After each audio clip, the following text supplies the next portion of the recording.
Amém. Bem-vindos, graça e paz de nosso Senhor e Salvador Jesus Cristo. Eu acho que vocês, tanto quanto eu, gostariam de continuarmos com esse louvor, mas na verdade esse louvor introduz a nossa meditação desta tarde e nós glorificamos a Deus por isso. Creio que todos vocês o conhecem bem, de Asaf, e como ele nos enleva na presença de Deus para o adorarmos, e ele ilustra, fundamenta o nosso tema desta tarde, aroma de adoração. Eu gostaria que você me acompanhasse bem de perto enquanto meditamos em Marcos capítulo 14, versículos 1 a 9, como você já deve ter visto aí na telinha. E eu quero dar as boas-vindas e também desejar aos que ainda não estiveram em contato conosco na primeira quarta-feira, que foi semana passada, um feliz ano novo, um feliz 2021 para os que estão entrando em contato pela primeira vez neste ano 2021, através da primeira transmissão de domingo, como estava programado. É uma alegria revê-los aqui pela telinha, uma alegria saber que estão todos aqui. Espero que os que estavam na Espanha já tenham chegado, estou vendo aparecendo ali, e que tenham feito boa viagem, que estejam muito bem, em nome do Senhor Jesus. Nós louvamos a Deus pela vida de cada um desses queridos que tem participado conosco, que tem acompanhado. Eu tenho me treinado através dos contatos, dessas mensagenzinhas que surgem aí, dos rostinhos que aparecem nas telas, visualizar esse público, esse povo, como se fosse uma assembleia de crentes sentados diante da palavra da pregação. Isso enche o nosso coração da presença de Deus, porque vemos a face de Cristo no rosto da igreja, e embora ela esteja tão invisível por conta das condições destes últimos tempos, é tão fácil recordá-la, revê-la, e especialmente quando você se pronuncia aí na nossa tela. Bendizemos a Deus por isso. Eu quero convidar então você, portanto, já que introduzimos em lugar da nossa oração esta meditação com o cântico, eu quero convidar você para a leitura do Evangelho de Marcos, capítulo 14, 1 a 9, eu estarei lendo aqui na minha versão, e você, por favor, vá acompanhando aí a leitura no seu texto. Faltavam apenas 2 dias para a Páscoa e para a festa dos pães sem fermento. Os chefes dos sacerdotes e os mestres da lei estavam procurando um meio de flagrar Jesus em algum erro e matá-lo. Mas diziam: não durante a festa, para que não haja tumulto entre o povo. Estando Jesus em Betânia, reclinado à mesa na casa de um homem conhecido como Simão, o leproso, aproximou-se dele certa mulher com um frasco de alabastro contendo um perfume muito caro, feito de nardo puro. ela quebrou o frasco e derramou o perfume sobre a cabeça de Jesus. Alguns dos presentes começaram a dizer uns aos outros indignados: por que este desperdício de perfume? Ele poderia ser vendido por 300 denários e o dinheiro ser dado aos pobres. E a repreendiam severamente. Deixem-na em paz, disse Jesus, porque a estão perturbando. Ela praticou uma boa ação para comigo, pois os pobres vocês sempre terão com vocês e poderão ajudá-los sempre que o desejarem, mas a mim vocês nem sempre terão. Ela fez o que pôde, derramou o perfume em meu corpo antecipadamente, preparando-o para o sepultamento.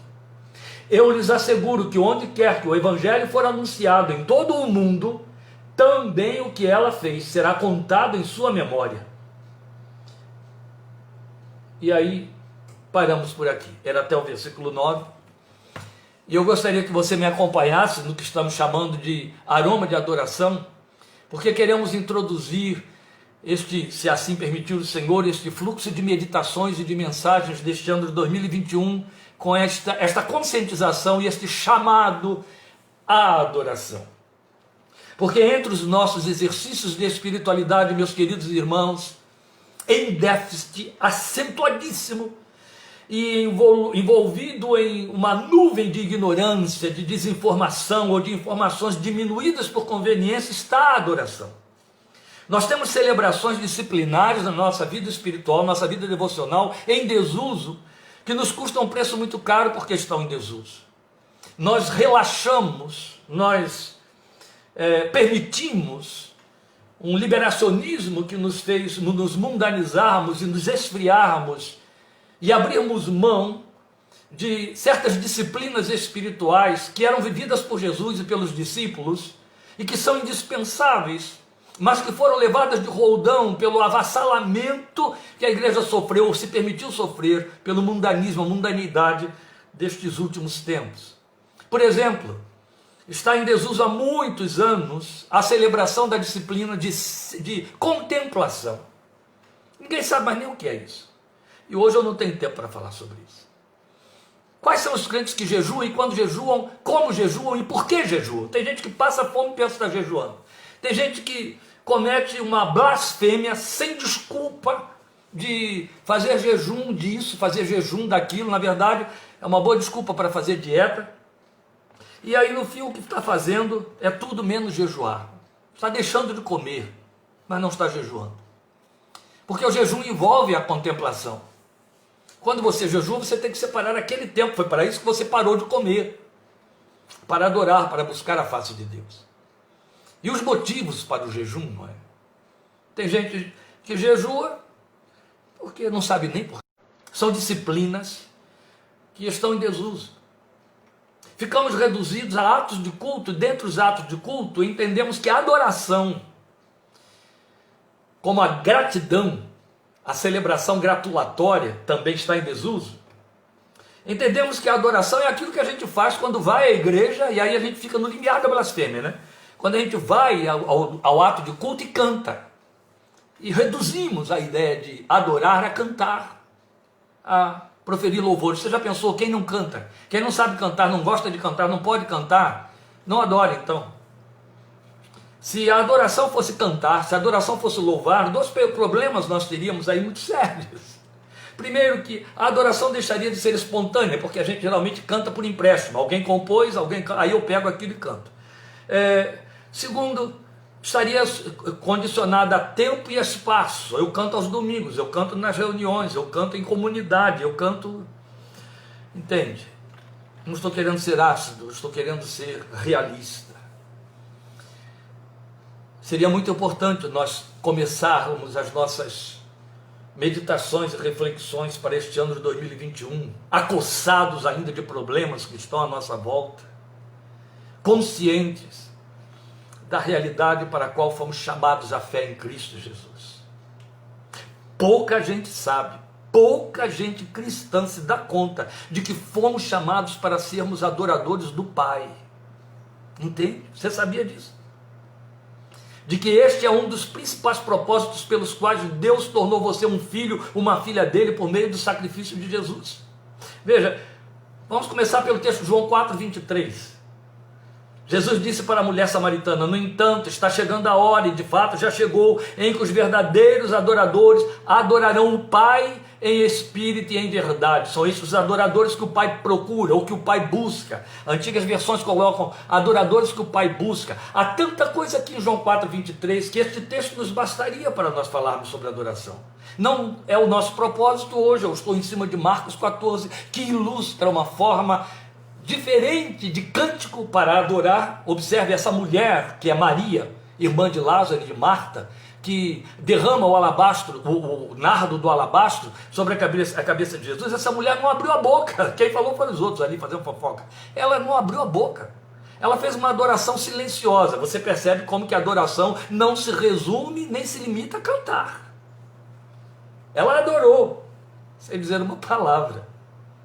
E isso é muito interessante. Jesus chama a adoração de adoração em espírito e em verdade. E ele mostra qual é a classe de pessoas que pode adorar a Deus. Primeiro ele diz que o Pai busca adoradores. Isso já estabelece tudo. Depois ele diz que ele busca na qualidade de Pai. Então só filhos espirituais podem adorar de fato a Deus. E é em espírito e em verdade. Jesus fala para a mulher samaritana, e depois Paulo vai falar para os gregos em Atenas, que tanto ela quanto eles adoravam aquilo que não conheciam. Então, se eu adoro quem eu não conheço, eu não estou adorando. É uma adoração imperfeita, é supersticiosa. Eu preciso conhecer o objeto da minha adoração. Por quê? Porque a adoração se traduz minimamente em admiração e gratidão. Para eu admirar, eu tenho de conhecer minimamente, não é? Então temos esse texto de João 4:23, e depois temos 1 de Pedro 2:5, onde Pedro diz assim: vocês também estão sendo utilizados como pedras vivas na edificação de uma casa espiritual para serem sacerdócio santo, oferecendo sacrifícios espirituais aceitáveis a Deus por meio de Jesus Cristo. Aqui entra, à luz de um dos salmos, a palavra louvor, sacrifícios de louvor. Todo louvor na boca do crente é sacrificial, todo ele. Na boca do crente, por ser humano, é sacrificial. Mas mesmo assim o louvor ainda não significa cantar, não vamos confundir. A adoração se serve do cântico, a adoração se serve do louvor. Cântico e louvor não traduzem a adoração, são papéis inversos, não podemos confundir.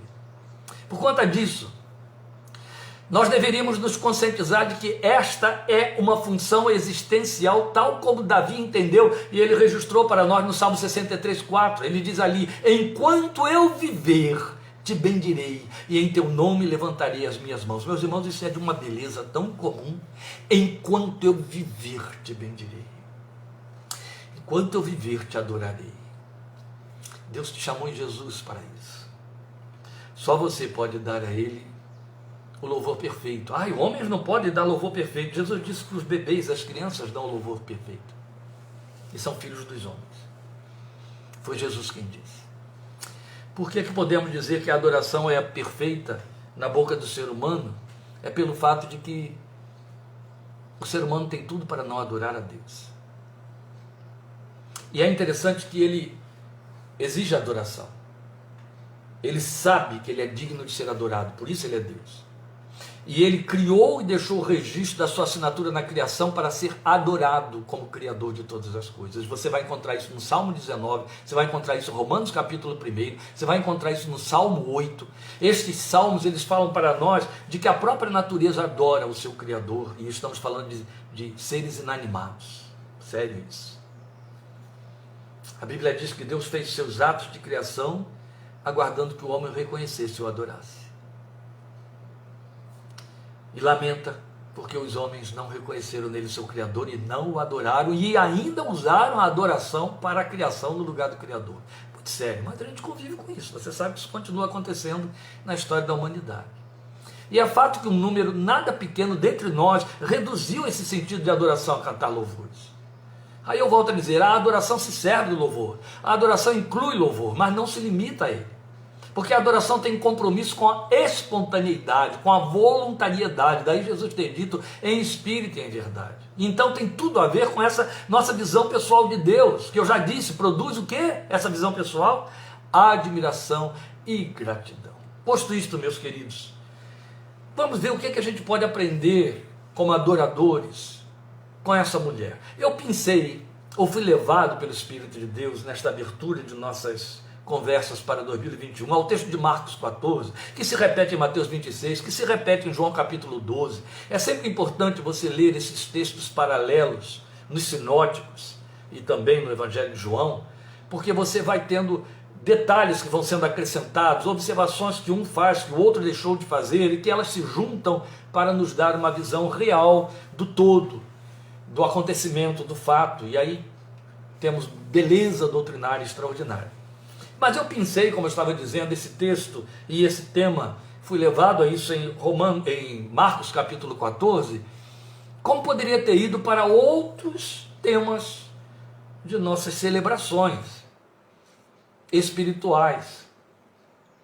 Mas eu entendo que a adoração é tão precípua, porque ela está paralela e na verdade ela inclui, ou a gratidão inclui a adoração, de tal ordem, ela é paralela e está de mão dada com a gratidão, que a gratidão, Paulo fala disso para nós em Filipenses, em 1 Tessalonicenses 5,19, que se impõe de tal maneira que o texto da palavra de Deus diz para nós que devemos dar graças em tudo, em todas as coisas. Outro tanto, ele vai dizer isso para nós também, em Romanos 8,26, com outras palavras. Devemos ser gratos por tudo. A gratidão, ela tem um poder redentivo na nossa estrutura psíquica, e isso se manifesta também no nosso corpo físico. A gratidão a Deus, que nos torna abertos para sermos gratos ao outro, ao ser humano, especialmente aquele através de quem Deus trata conosco e nos abençoa. Meu desejo é que depois desta nossa meditação, que estamos chamando de aroma de adoração, que você assuma o compromisso de ser mais adorador este ano, em todo tempo, ser mais grato este ano, em todo tempo. Então vamos aprender. Peguei o texto de Marcos 14, vocês veem com Romanos, de Marcos 14, exatamente porque essa mulher ilustra bem isso para nós. Mas a Bíblia está cheia de textos que você pode metaforizar, ou que são metáforas propriamente ditas, ou textos históricos como esse, que ilustram a adoração e o valor que é impresso sobre a adoração quando ela aparece e é reconhecida. Jesus elogiou um dos 10 leprosos que voltou para ser grato a ele uma vez que se viu curado, e reclamou do fato de que os outros 9 não voltaram. Isso é muito sério, é muito importante. Deus dá valor demais à adoração, porque Ele é o único ser para ser adorado na nossa existência. A adoração tem que ser existencial na vida daqueles que foram chamados, redimidos e lavados no sangue de Jesus para serem adoradores. Então vamos aprender com essa mulher que ilustra vividamente para nós a liturgia de uma adoração individual e verdadeira, que tem expressividade, porque ela expõe o adorador. Isso é muito bonito. O que você aprende aqui logo de cara é que a adoradora ficou exposta, chamou a atenção de todo mundo e incomodou. Veja, quando você lê o texto de Marcos 14, e acho que outro tanto Mateus 26, você tem a impressão de que ela era uma pessoa incógnita, uma desconhecida. Há até quem confunde com aquela mulher, que era uma mulher de vida fácil, que foi lá também molhar os pés de Jesus com suas lágrimas, enxugar com seus cabelos, ungir com perfume. Então as pessoas confundem as histórias e pensam que são as mesmas pessoas, mas não são. Essa mulher aqui era Maria, irmã de Lázaro e Marta. É João 12 quem explica isso para nós. E aí, quando você lê a história, você vê que ela estava dentro da casa dela. E mais, quando você junta o texto de João 12 com Marcos 14, você entende que Jesus já estava há 4 dias hospedado ali com os discípulos. Jesus fazia muito isso. Ele usava muito a casa de Lázaro, Marta e Maria, suas irmãs, para se hospedar. Era a casa de Betânia. Você encontra isso em vários textos do Evangelho, a Bíblia mostrando que Jesus foi para Betânia para descansar ali. Ele tinha livre acesso àquela casa em Betânia. Por isso que algumas igrejas se intitulam Betânia, né? É casa da graça, é casa onde o Senhor da graça fica à vontade. Jesus ficava muito à vontade na casa de Marta, Maria e Lázaro. Por isso mesmo é que exatamente por isso Marta manda um recado quando Lázaro morre, dizendo: Lázaro, teu amigo, morreu. Quando ela fala teu amigo, é justamente pelo fato de saber que Jesus tinha essa intimidade com a casa e frequentava a casa. Vocês me desculpem estar aqui meio apavorado aqui com meus apetrechos, mas eu dei a desculpa aí de que estamos reiniciando este ano, então faltou ligar aqui uns botõezinhos, já estão ligados, já está tudo certinho. E continuando. E aí a Marta, ela fala com liberdade sobre essa ida de Jesus até lá, essa intimidade dele com a casa, porque Jesus frequentava a casa. Por que eu estou dizendo que Jesus já estava 4 dias na casa de Lázaro, de Maria e de Marta? Porque João diz que ele estava lá 6 dias, e Marcos e Mateus dizem para nós que faltavam 2 dias para a Páscoa, quando Maria toma essa atitude ali no dado momento, de pegar um vaso de alabastro lacrado, quebrar o frasco e derramar o unguento de nardo puro que lá dentro dele estava sobre Jesus. E aí é importante você entender que Marcos diz para nós que ela derramou o nardo sobre a cabeça, e o texto de Mateus diz para nós, e Jesus assume isso até mesmo aqui em Marcos, que ela ungiu o seu corpo, porque o nardo que ela derramou tinha 330 ml, era uma garrafinha com bastante líquido. Quando ela derrama sobre a cabeça de Jesus, ele escorre, e ele vai permear aquele corpo todo, não só porque eram 330 ml, mas porque era nardo puro. Por isso que o comentário que houve ali foi dizer que o perfume encheu a casa toda. E aí vamos entrar nesse detalhe mais para frente. Mas por que estamos frisando isso? Pelo fato de que, embora ela estivesse na casa dela, chamou tanto a atenção que incomodou os outros. Eles ficaram muito incomodados, criticaram. Jesus teve que repreendê-los, ficou indignado. Por isso que quando eu fiz a leitura do texto aqui, eu dei uma ênfase, não foi? Para você perceber como Jesus de fato os repreendeu. Não foi um conselho que Jesus deu. E Jesus aceitou aquela adoração, pontuando aqui quanto Deus aceita a adoração. Mas o ponto que eu estou chamando a sua atenção é o fato de que, como adoradora, ela se expôs, ela ficou exposta diante de todos, de tal maneira que aquilo causou incômodos. Bem, ao mesmo tempo que ela fez isso, ela produziu emblemas quanto a quem é adorado. Quando a adoração é em espírito e em verdade, ela projeta o adorado, entende? Ela fala dele, ela expressa, ela atrai outros a vê-lo pela ótica do adorador. Isso é muito belo, por isso Deus quer a adoração. E aí o que podemos ver nesta cena, e que nós devemos aprender para efetivamente ocuparmos esse nosso lugar de adoradores aprovados pelo Senhor. Veja, eu tenho um tempo já correndo aí, mas eu quero antes de tudo chamar a sua atenção para a visão dela, o que a moveu a adorar, visão da adoradora, a respeito daquele a quem ela foi honrar. Veja, tudo o que ocorreu para ela foi usar de um gesto adorador, porque a unção com óleo aromático era reservada a reis e sacerdotes. Ela não questionou, posso, pediu permissão, não, ela foi e fez. E derramou sobre a cabeça de Jesus.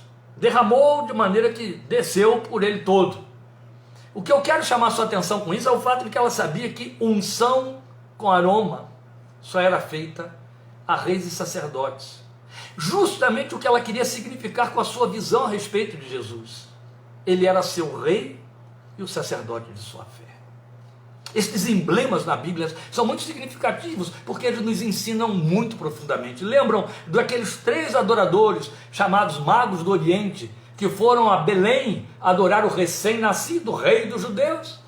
Eles abriram seus tesouros e lá de dentro tiraram ouro, incenso e mirra. Em outras palavras, eles levaram como presente para o recém-nascido aquilo que eles entendiam que deveriam dar como expressão do que viam no presenteado. Em outras palavras também, nós damos na adoração, fazemos o louvor, fazemos o culto, fazemos o serviço, dedicamos a nossa vida na medida da visão que temos de Deus. Entende? Preciso grifar isso de novo. Deu umas arrepiadas, eu espero que tenha dado. a maneira como você adora ao Senhor, a forma como você o busca, o que você passa de si para Ele, fala do tamanho da visão que você tem dele. É a mensagem que você passa para anjos e para homens. Foi o que esta mulher nos ensinou aqui. Por que ela ungiu? Porque ele era para ela o rei e o sacerdote da sua fé. Mas não é só, não é? Não se tratou apenas de pegar um perfumezinho barato comprado no camelô da esquina e jogado sobre ele. Não. Vamos mais para frente. Veja, por se tratar de Maria, irmã de Lázaro. Quem era Lázaro? Aquele que Jesus havia ressuscitado. Em que momento isso aqui se dá? Olha, João registra no capítulo 12. Por que João registra no capítulo 12? Porque ele diz que faltavam 6 dias para a crucificação. 6 dias para a Páscoa, quando Jesus foi crucificado. Então a ressurreição de Lázaro já havia acontecido. Sim, lá está registrado no capítulo 11 de João. O único evangelho que registra a ressurreição de Lázaro. Maria, exatamente depois dessa ressurreição, Jesus está lá naquela casa. Bonito isso, né? Jesus ressuscita Lázaro e depois fica hospedado na casa dele 6 dias. Tão bonito isso.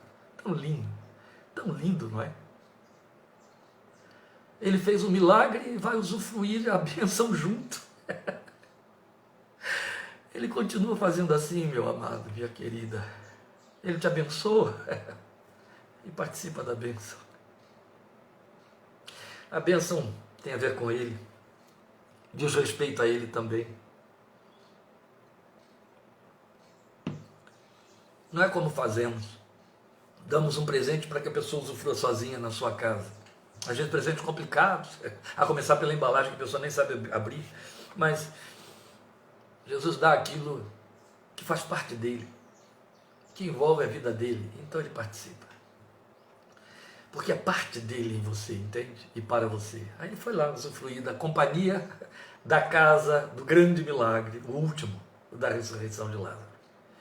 E aí, por se tratar dela, né, que foi abençoada com aquela bênção extraordinaríssima, nessa adoração havia gratidão e esvaziamento do valor da morte pessoal. Por que eu estou dizendo isso?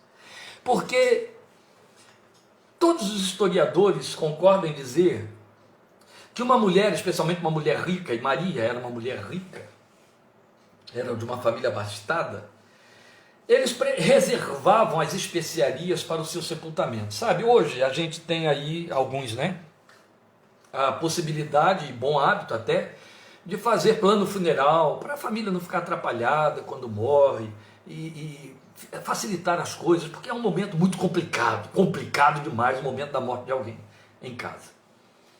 E naquele tempo, porque a cultura exigia que o corpo ficasse perfumado para poder ser suportado em sepulcro 3 dias, naquele clima. Vou repetir para que você fixe bem isso. A cultura da época estabelecia que o corpo ficaria em sepulcro por 3 dias. Ninguém sepultava ninguém que morresse em Israel a menos de 72 horas. Porque fazia parte de uma tradição supersticiosa, e a Bíblia não toca neste assunto, isso é história, que a alma ficaria junto do corpo até 3 dias. Então ninguém sepultava ninguém na esperança de que viesse a ressuscitar. Olha que coisa. Durante 3 dias. Para suportar um corpo em sepulcro, 3 dias, ele precisava estar muito bem preparado com especiarias. Essa é a razão porque era quase feita uma mumificação. O próprio corpo de Jesus foi envolto em muitos panos, em muitos lenços. Era como aquelas múmias que você vê, parece um casulo humano, não é? Aquelas bandagens ficam impregnadas de aromas fortes, intensos, de tal maneira que o ambiente fica impregnado daquele cheiro e dá para suportar, né? Não havia refrigeração, suportar o corpo em sepulcro. Até por conta disso ser de bom, como é que eu vou dizer? É uma palavra aí muito comum entre nós, né? Bem recomendado.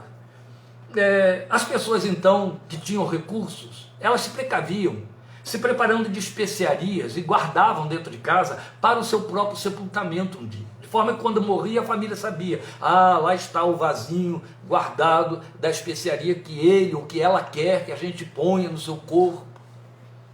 Lavam e põem aquela especiaria. As mulheres foram tentar lavar o corpo de Jesus e ungí-lo, lembram? Mas descobriram que ele já tinha ressuscitado. Pois bem, Maria tinha o seu vaso de alabastro. Como eu disse, eles reclamaram: que desperdício é esse? Isso aí poderia ter sido vendido por 300 denários e esse dinheiro ter sido dado aos pobres. João denuncia. Foi Judas, que era sovina, que estava interessado no dinheiro, que disse isso. Mas era muito dinheiro. Ele sabia quanto custava. 300 denários significavam um ano de trabalho de um trabalhador braçal daquela época. Um ano inteiro de trabalho. Você já pensou? Ela gastou o dinheiro com que ela pagaria um empregado da casa um ano inteiro para comprar um vaso de alabastro de 330 ml de nardo. O nardo era importado. O nardo era extraído de uma raiz de uma planta especial que dava nas alturas do Himalaia, a 3.000 metros de altura. Então, isso não era produzido ali na Palestina. Isso vinha de muito longe. E mais, esse nardo preparado de uma forma toda especial e engarrafado num vaso de alabastro que era selado de maneira a não poder sair dali, isso era para preservar aquele perfume intacto durante os anos em que a pessoa esperaria até o dia da sua morte. Então você tem aí algo especial, feito para a morte da pessoa, ter memória e honra, e muito caro. Eu não estou ainda frisando a questão do valor, eu estou frisando o fato de que ela preparou para a sua morte, mas agora ela viu que a morte, diante daquele que é o autor da vida, não tem mais valor nenhum, não tem efeito.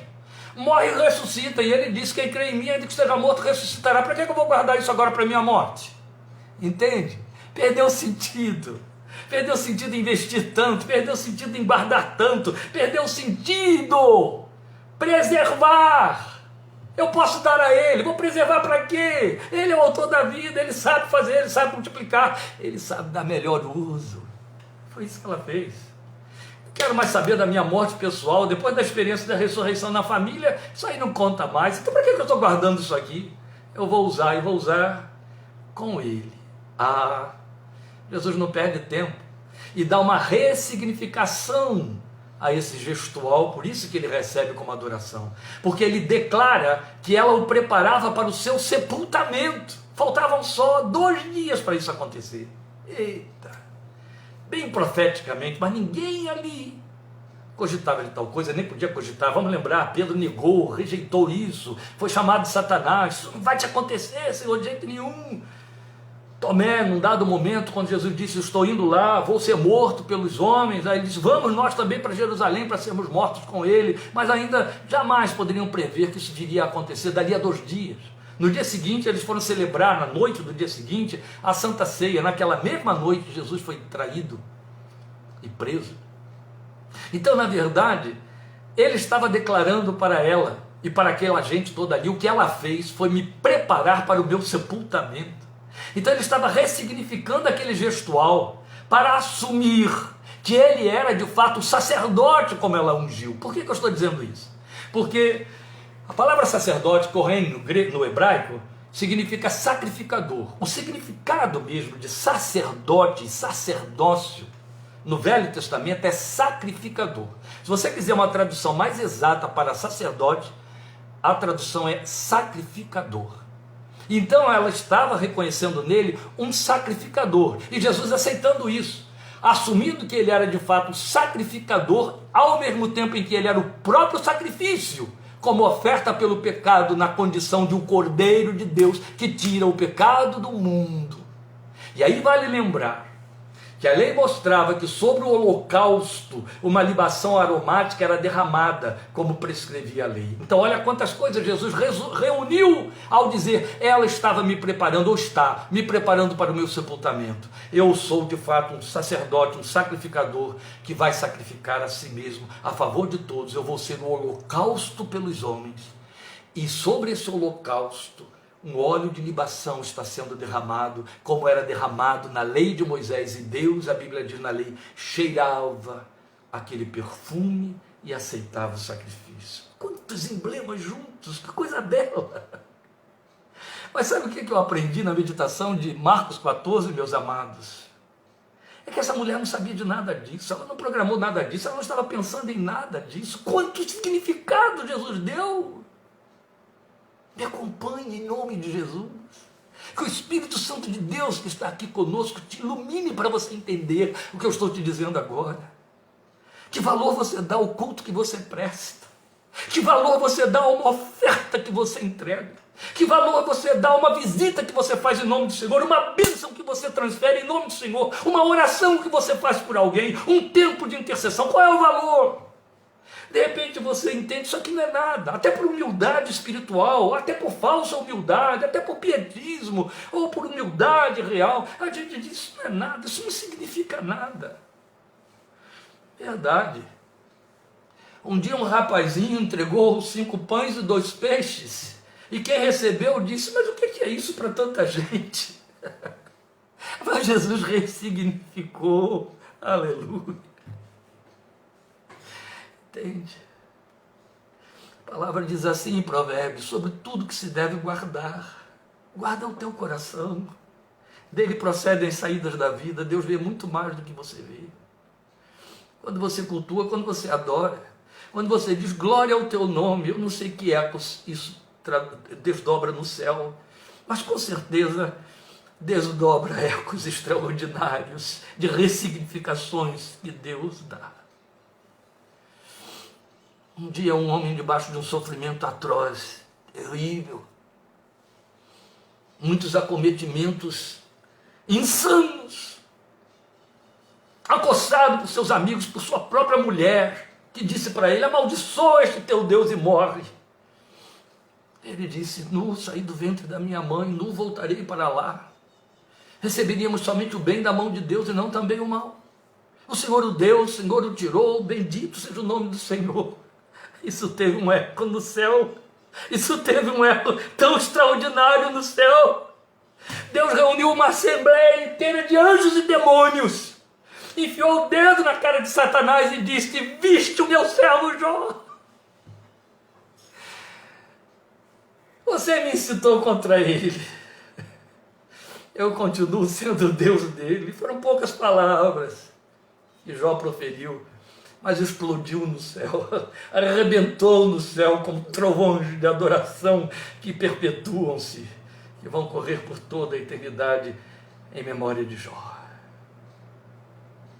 O que você dá pode lhe parecer tão nada. O que você faz pode parecer tão tolo, tão pequeno. Às vezes é mesmo. Às vezes nós realizamos um culto que dá até vergonha na gente, de mal feito, de tão apequenado. Mas Deus sabe valorar. Ele ama a adoração. Ele sabe que você, como ser humano, adora sem recursos para isso. Você adora como fruto do seu suor, das suas perdas, dos seus medos, dos seus sustos. Você adora no meio de perdas e diz, mas ele continua sendo meu. Você sepulta um amado e diz, está no céu com o meu Deus, eu estarei lá. Oh, isso explode do céu. Isso tem valores extraordinários para Deus. Extraordinários, extraordinários. O corpo de Jesus todo banhado por esse derramar de 330 ml de nardo concentrado. Jesus o levou consigo até a cruz. O perfume começou permeando a casa toda. A partir dali foi com Jesus, foi sobre a sua cabeça, sobre o seu rosto, sobre as suas vestes. É o que está escrito em Mateus 26, 12. O texto diz que ela derramou sobre o corpo de Jesus, aquele nardo. Então eu devo lembrar que esses bálsamos preparatórios, eles tinham um poder de preservar o bom cheiro por 3 dias. Ela ungiu Jesus com um nardo que era superior a qualquer tipo de unção que era feita para defuntos. Ela ungiu um corpo vivo, um corpo que estaria ativo, que não estaria transandando mau cheiro, 2 dias antes dele morrer. Então é evidente que aquele nardo que encheu a casa toda impregnou o corpo do Senhor. Não ia sair nem com 50 banhos. Muito menos em 2 dias. Então eu fico pensando na mensagem que esse nardo foi passando, que essa adoração aromática foi tresandando dali para frente, a partir do momento que Jesus sai daquela casa. Veja, com o seu corpo vivo e ativo, ele foi levando aquele cheiro. Então a partir dali, quem passava por ele percebia o intenso aroma. Quem nele tocava, ficava inevitavelmente impregnado também. Então assim, certamente os lábios de Judas, na noite do dia seguinte, ficaram perfumados após o beijo da traição. Acredito que Judas se enforcou ainda sentindo o cheiro nas suas narinas da adoração que aquela mulher deu. Desculpem a impregnação, mas essa palavra mexe comigo. Aquelas mãos da soldadesca que tocaram nele, que o amarraram, outro tanto, ainda as cordas com que o ataram, tudo aquilo ficou perfumado. Ficaram perfumadas as mãos que os bofetearam, aquelas que puseram uma falsa coroa de espinhos na sua cabeça, a própria coroa ficou perfumada. Os que roubaram as suas vestes, que levaram a sua túnica, levaram roupas perfumando, exalando aquele perfume inebriante. E outro tantos que o prenderam à cruz, eles sentiram aquele bom aroma, e a cruz, e os cravos, tudo foi tomado daquele cheiro. E ainda perfumados ficaram os que desceram o seu corpo da cruz 2 dias depois. Mas nós ainda podemos ver o desprendimento e a transferência de valores dela para o adorado. Por quê? Porque era uma preciosidade reservada para ela, para o dia da sua morte, e era caro, muito caro. Você viu aí o valor, era raro. Mas acho que quando ela pensou, sem imaginar a tradução que tudo aquilo teria, em dar aquele nardo que agora não teria mais significado para a sua morte, ela estava pensando em dar o melhor que ela tinha. E aí ela disse: eu vou dar o melhor que eu tenho, aquilo que eu estou reservando para ser a minha última memória de honra no mundo, enquanto meu corpo estiver em sepulcro. Então ela deu o que era mais oneroso, o que era mais importante. E aqui temos outra lição para nós, porque ela sabia que estava diante de alguém que merecia seu maior valor, o maior desprendimento, e não hesitou em fazer isso. A verdadeira adoração não minimiza, entende? Minimaliza. A verdadeira adoração não reduz. A verdadeira adoração em espírito e em verdade, ela intensifica, ela dilata. Deus requer isso. Você vai vê-lo reclamando disso em Miqueias. Vocês dão o cego e o aleijado para os seus príncipes? Quando vocês oferecem alguma coisa a ele? Não, mas a mim dão. O Senhor reclama isso. E ele diz isso: se eu sou o Senhor, onde está a minha honra? Está lá no texto de Malaquias. E ainda temos uma outra coisa muito significativa. Jesus declarou ali: esta adoração vai ficar em memória. O que ela fez vai ficar em memória para ela. Aqui nós temos comprometimento. Se já dissemos que o Senhor supervaloriza e desdobra e ressignifica a adoração que prestamos, quando Ele diz que a adoração que aquela mulher deu se tornou um memorial, eu penso que o tributo de adoração que damos se torna memorial para sempre. Tem o tamanho da nossa gratidão, mas memorial diante de quem? Sabe, a Bíblia nos diz, Paulo diz em Coríntios, que nós somos espetáculo tanto a anjos quanto a homens. Eu fico pensando, anjos contemplam, Pedro diz que anjos contemplam o culto que damos, o que dizemos a respeito do Senhor, como trocamos conhecimento, palavras da graça uns com os outros, atentam para o que dizemos. Ô crente, quando você se reunir com outro crente, fale das coisas da vida eterna. Deixe de lado essa baixaria que nós temos ao nosso redor, de política e tanta coisa sórdida que está ocupando a cabeça dos crentes dia e noite.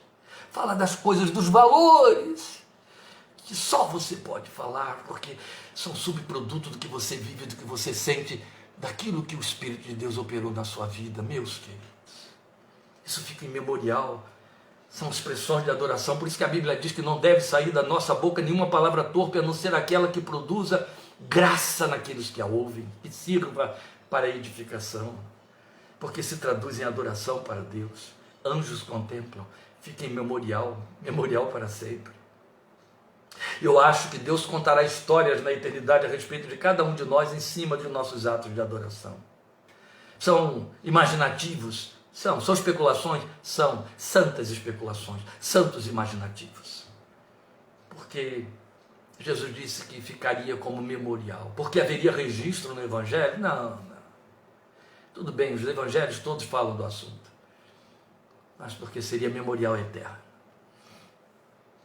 Estaria grafado no céu. Eu imagino que a eternidade é suficiente para nós contemplarmos atos de louvor, atos de adoração sendo rememorados, Deus contando a nossa história de adoradores. Eu penso nisso. O grande legado sendo registrado no céu. Jesus disse isso. Ajuntem tesouros lá, onde traça não corrói, ladrão não pode roubar. Entende? É lá. Isso é muito belo. E é importante que você considere isso, os atos memoriais. A gratidão fala dessa memória e desta adoração mais do que qualquer outra coisa, meus queridos. Mais do que qualquer outra coisa. Somos pressurosos em pedir, lentos em agradecer. Eu li uma história escrita por Dona Rosalie, verdadeira. Se fosse uma história inventada, não, foi uma história compilada, verdadeira, então ela cresce pelo seu impacto. Eu li em um dos seus muitos livros, eu não lembro mais em qual, e isso ficou gravado para sempre na minha memória. A história de uma aldeia da Bolívia, onde um forasteiro chegou uma certa vez, e lá esteve hospedado, na única hospedaria que havia na aldeia, e viu que uma mocinha que trabalhava na aldeia, todos os dias, atravessava a rua e ia no cemitério que estava em frente, levando um ramalhete de flores. E aí ele perguntou para o gerente da estalagem: essa moça perdeu alguém recentemente? Mãe, pai, que foi? Não perdeu.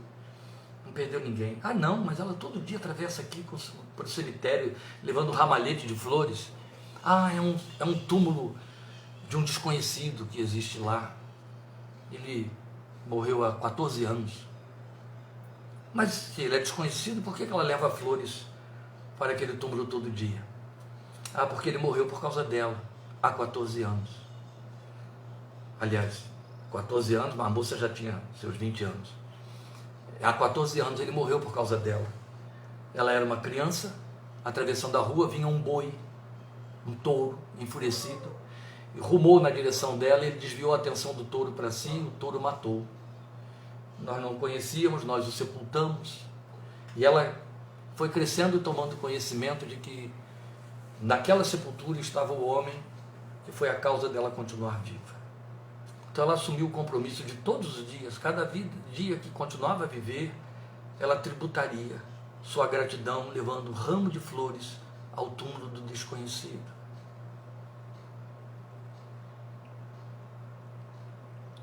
O túmulo do nosso conhecido Deus está vazio. Mas você vive e eu vivo porque Ele morreu por nós.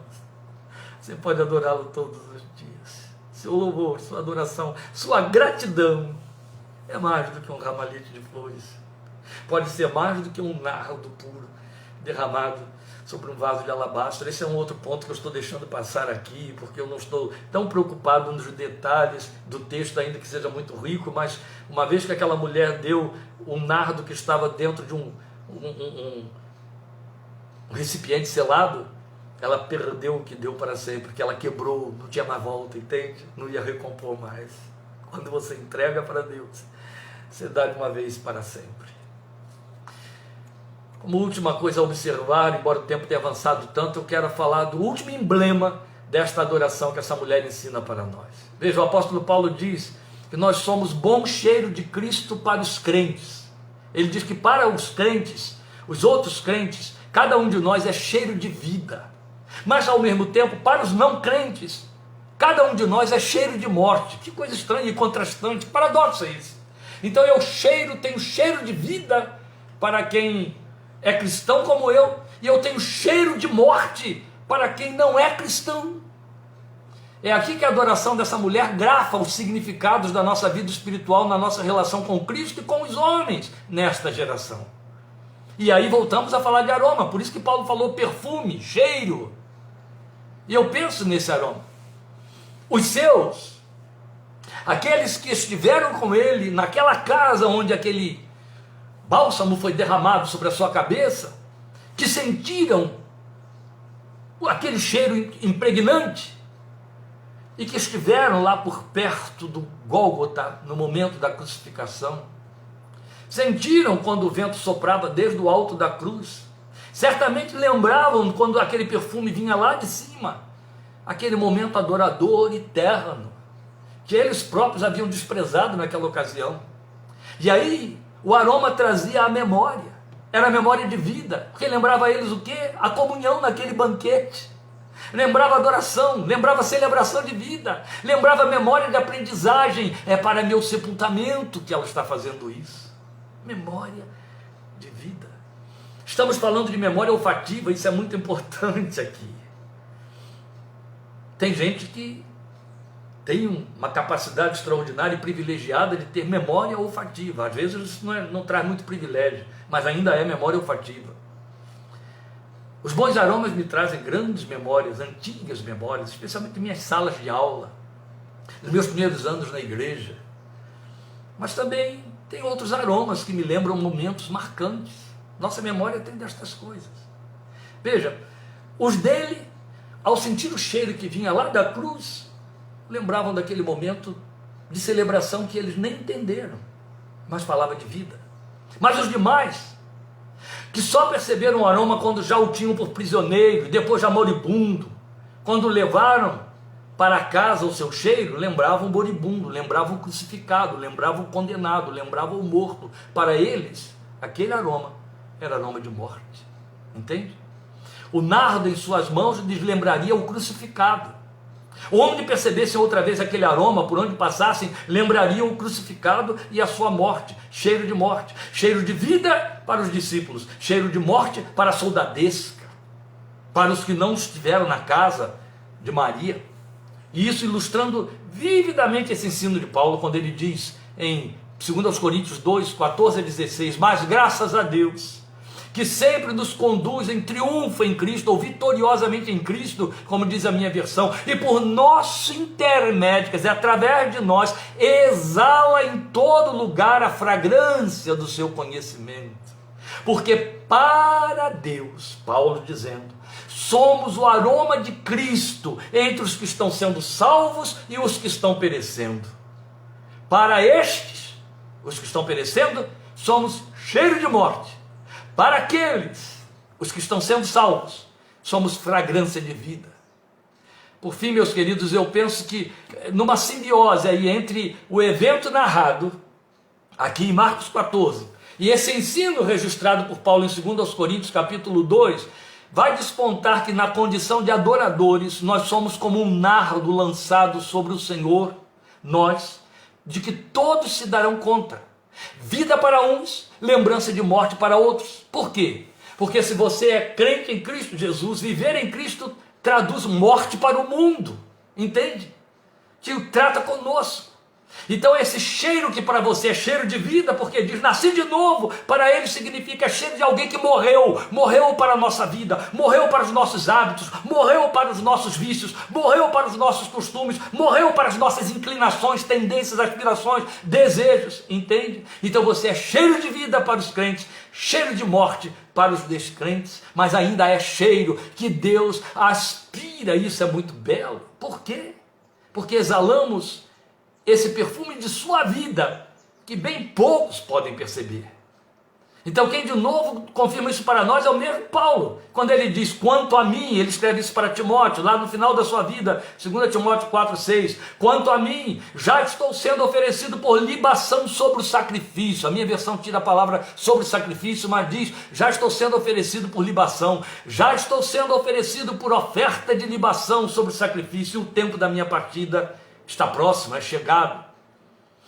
Então, partindo para a significação desse simbolismo à luz da lei de Moisés, de onde Paulo extraiu essa metáfora, o que temos ali, lá no holocausto, o cordeiro era queimado e sobre aquele incêndio o sacerdote despejava o óleo da libação. E aí o texto diz que Deus aspirava aquele perfume e se agradava da oferta.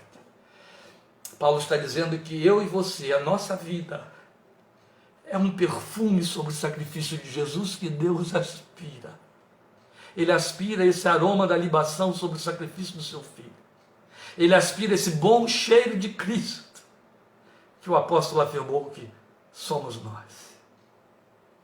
Meus amados, que a nossa adoração encha toda e qualquer casa como oferta aromática sobre o sacrifício do Filho de Deus.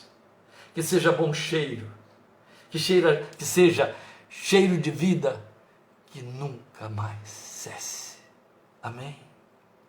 Aleluia. Deus te abençoe, te fortaleça, te dê um ano de graça como verdadeiro adorador nesta geração. Que adore em meio à gratidão, que adore em meio às decepções. Que adore porque recebeu, que adore porque não recebeu. Que adore porque teve resposta, que adore porque a resposta não veio ou frustrou. Que adore porque foi atendido. Que adore porque percebeu. Que adore quando não percebeu. Que adore pela manhã, pela tarde, pela noite. Que acorde e durma como um adorador. Adorador dentro de casa. Adorador no ambiente social, no ambiente da família, entre os parentes, onde é mais difícil ser adorador. Adorador entre os amigos de trabalho, os que negociam com você, os que falam a linguagem podre dos que estão mortos em seus pecados, como diz Paulo em Efésios 2:1, mas você exala o bom perfume de conteúdos suaves. Deus te abençoe, que sua graça se derrame sobre sua vida e sobre a sua casa. Eu o convido a estar conosco para a Minuta da Fé 23, quarta-feira, 20h30, e domingo que vem, querendo Deus, aqui 17h30, continuarmos com a sua palavra. Deus te abençoe, te dê um resto de domingo cheio da sua presença. Obrigado por sua companhia, em nome de Jesus.